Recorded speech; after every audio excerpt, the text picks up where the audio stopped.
meus amigos no Brasil. Olá, meus amigos em todos os lugares aonde chegamos. Novamente com vocês, Marcos Iskin, falando da linda e florida Holon, hoje também a fria Holon. E dia 28 de dezembro de 2028, dia 24 de Tevet de 5.782, o que aconteceu neste dia? Em 1235, ocorreu um massacre de judeus na cidade de Fulda, na Alemanha. Cristãos, alegando que judeus matavam crianças para beber seu sangue, partiram sobre a comunidade judaica da cidade, assassinando 42 judeus. O imperador do Sacro Império Romano fez uma investigação em Hagenau para confirmar ou refutar as acusações.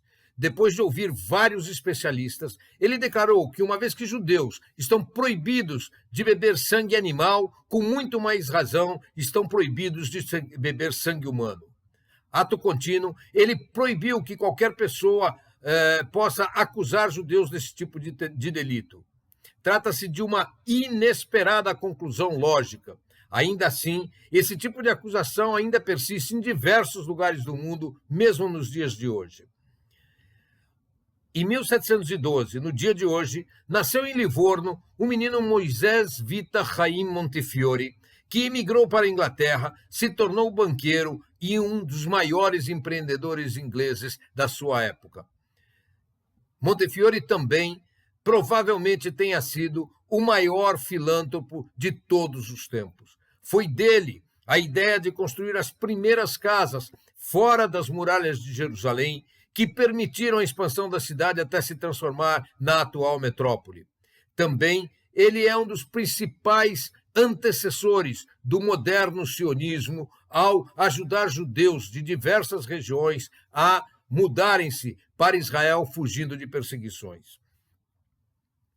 Em 1811, a cidade de Frankfurt, no dia de hoje, assinou um édito dando direitos civis e privilégios legais aos judeus iguais aos demais cidadãos. À época, Frankfurt estava sob domínio francês e a lei só foi assinada depois que Mayer Amschel Rothschild entregou pessoalmente 400 mil florins ao duque francês encarregado de assinar e promulgar leis. E no ano de 1903, o jornal londrino The Times of London noticiou que seu correspondente em Kishinev informava sobre reuniões abertas na cidade que planejavam massacrar a maior parte dos judeus habitantes de Kishinev. Segundo o jornal, o massacre deveria ocorrer no Natal Ortodoxo Russo, que é comemorado anualmente no dia 7 de janeiro. E em 1944, num ato profundamente covarde, membros da Corporação Flechas Cruzadas da Hungria sequestraram 28 pacientes judeus internados num hospital de Budapeste, levando-os para a floresta e 2 dias depois assassinando a todos eles. Mas vamos agora às notícias. Um dos melhores jogadores de futebol do mundo é acusado de traidor a favor dos judeus. Novamente, o Líbano com mais problemas. Síria acusa Israel de ataque ao porto de Latakia no amanhecer desta terça-feira. Provavelmente teremos alterações significativas na luta contra o corona aqui em Israel. E uma nova epidemia assola o norte de Israel. Amigos, é fundamental para nós que você nos ajude a fazer com que este canal seja mais conhecido, informando a seus amigos e familiares, compartilhando o nosso vídeo, inscrevendo-se no nosso canal e convidando seus amigos para fazê-lo. Ao mesmo tempo, eu lhe peço que deixe o seu like ao final de ouvir o noticiário e inscreva-se também apertando o sininho para receber as novidades que iremos gradativamente colocando no canal a partir do ano que vem. Vamos às notícias. Mohamed Salah é jogador do Liverpool inglês, que já se destacou no passado, também jogando pela Fiorentina, pela Roma e pelo Chelsea. Esteve diversas vezes entre os 3 melhores do mundo, disputando o título com Messi, outra vez com Cristiano Ronaldo e também com Lucas Modric. Salah também é um devotado muçulmano.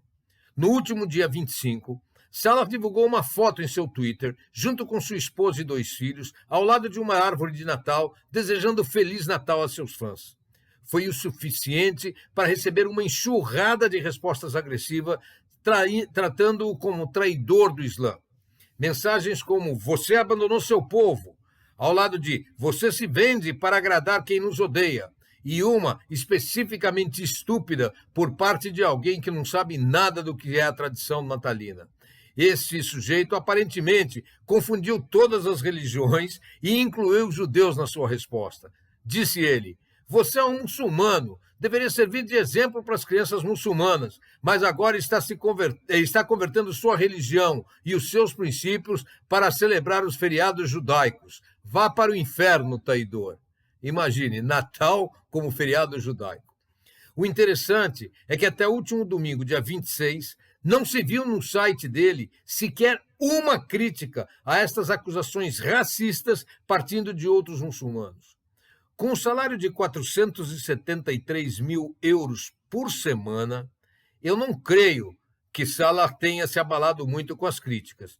Mas é triste um mundo onde um mero cumprimento e saudação ao próximo é encarado como traição. E o nosso vizinho do norte, o Líbano, que já sofre tremendamente com os resultados das desconfianças comuns entre a população sunita, xiita e cristã, com a explosão no porto de Beirute, com as ações terroristas do Hezbollah e com a incrível desvalorização da moeda nacional, recebe agora mais um componente desestabilizador. A antiga aliança entre um dos partidos cristãos e o Hezbollah parece estar se esvaindo, colocando ainda mais instabilidade no pequeno Líbano. Na tentativa de alguma recuperação econômica, o Líbano abriu uma concorrência pública internacional para a prospecção e exploração de gás no mar Mediterrâneo, esperando com isso trazer novas divisas extremamente necessárias ao empobrecido país. No entanto, a concorrência visa explorar gás em mar territorial israelense. Gilad Erdan, que é o representante israelense na ONU, entrou ontem com um pedido urgente de suspensão desta concorrência internacional para que se evite a tentativa ilegal de novas disputas sobre fronteiras que já estão estabelecidas. Nesta madrugada, às 4h42, fontes sírias divulgaram um novo ataque ao porto de Latakia, acusando Israel pelo ataque. Trata-se do segundo ataque a este porto nos últimos dias. Ambos os ataques visaram os depósitos de containers, sendo que o ataque desta madrugada foi muito mais destrutivo do que o anterior, segundo as mesmas fontes sírias.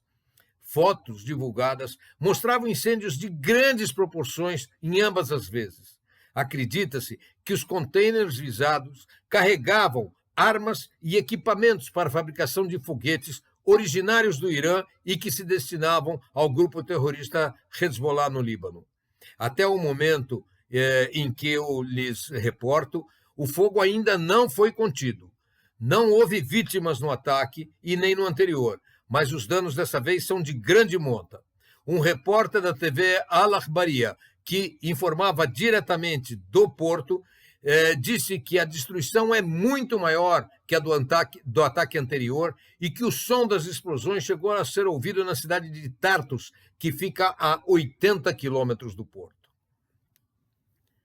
E aqui a luta contra o vírus da Covid-19 parece que terá mudanças significativas aqui em Israel. A chegada da variante Omicron trouxe muitas mudanças na vida. Foram proibidas viagens a 69 países. Inúmeras crianças voltaram a estudar pelo Zoom.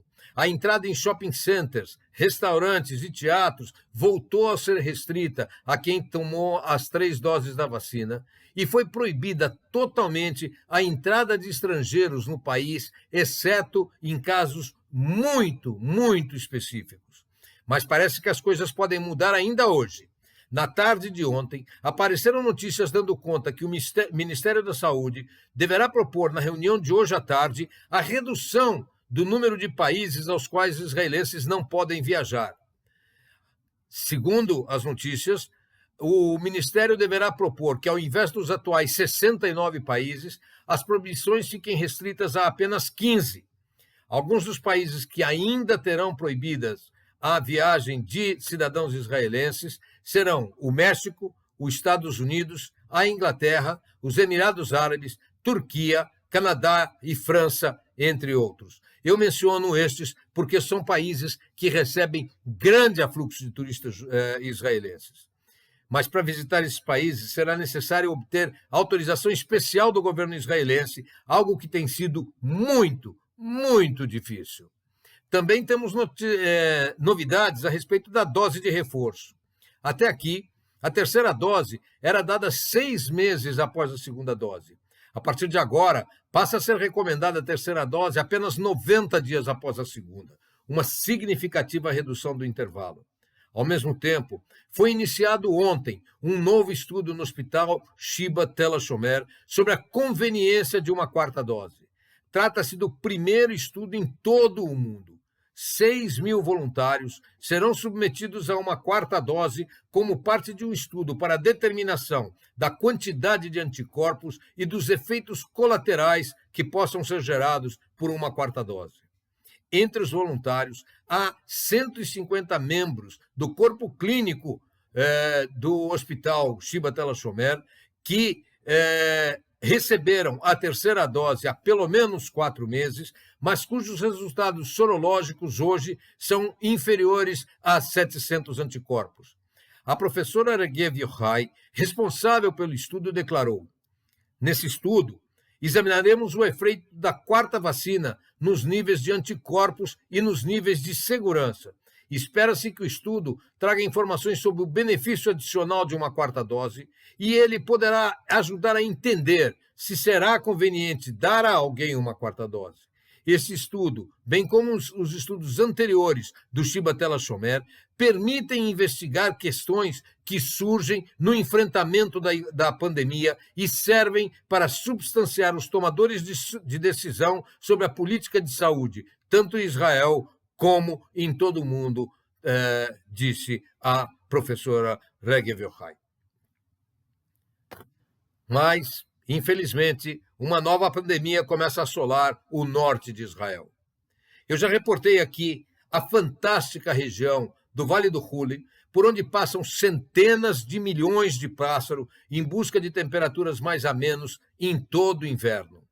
Infelizmente, neste ano, parte desses pássaros trouxeram uma doença gravíssima.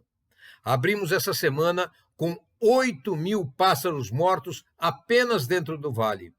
Há milhares de pássaros contaminados, muito fracos para seguirem viagem.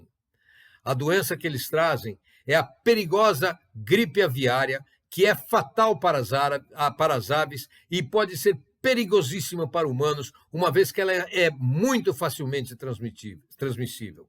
Infelizmente, a doença acabou atingindo os galinheiros do vizinho Moshav Margaliot e, na luta para evitar a propagação da doença, já tivemos como resultado o abate de 600.000 frangos e a condenação de milhões de ovos que foram destruídos.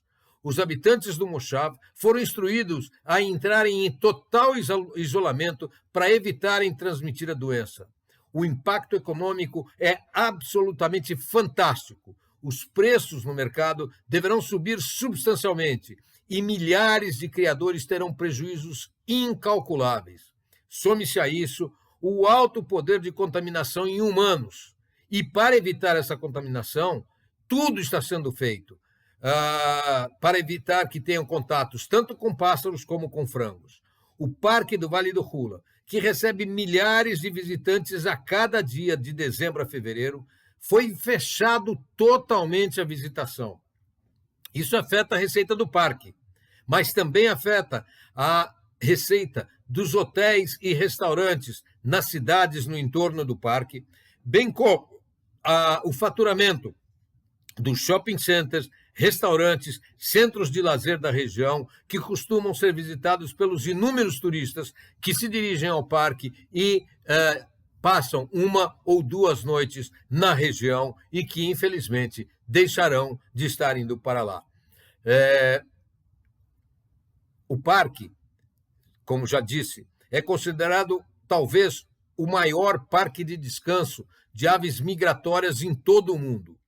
O Dr. Moti Charter, ornitólogo da Universidade de Haifa, qualifica esta epidemia como uma das mais destruidoras epidemias aviárias em toda a história de 73 anos do Estado de Israel.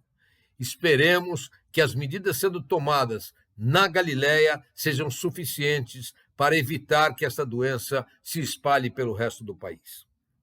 Amigos, dentro de poucas horas, talvez 72 horas, estaremos entrando no novo ano civil de 2022.